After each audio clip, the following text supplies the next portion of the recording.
sa kagustuhan ni Rigor na mahuli itong si Tanggol, pero hindi batid ni Rigor na ito pala ang siyang dahilan para siya ay makulong kasabay ng mga gerero.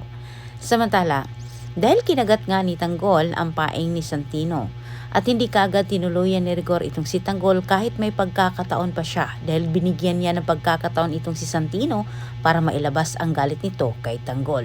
Ngunit sa mga oras na iyon, kumikilos na rin itong si Commissioner sa kabilang banda. Sa madaling salita ay naiayos na nga ni Commissioner ang kanyang nilabas na ebidensya at maari na nilang pababain o mano ang mga gerero kahit anong oras.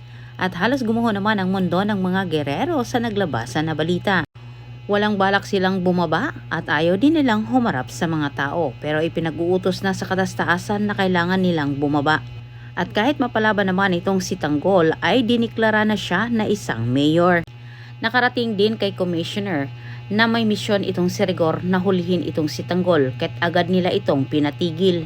At kahit nakarating na kay Rigor ang utos ng general na itigil umano ang operasyon at hindi umano pwedeng galawin itong si Tanggol dahil ito ang mayor, hindi nakikinig itong si Rigor at ipinagpatuloy pa rin nito ang kagustuhan nitong madido si Tanggol at Ramon.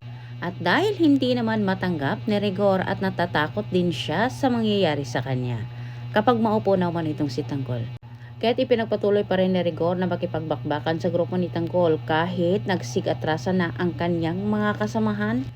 Tilang kailangan ang magtago ang mga gerero. Wala na silang mapupuntahan pa. Wala na rin silang kapangyarihan.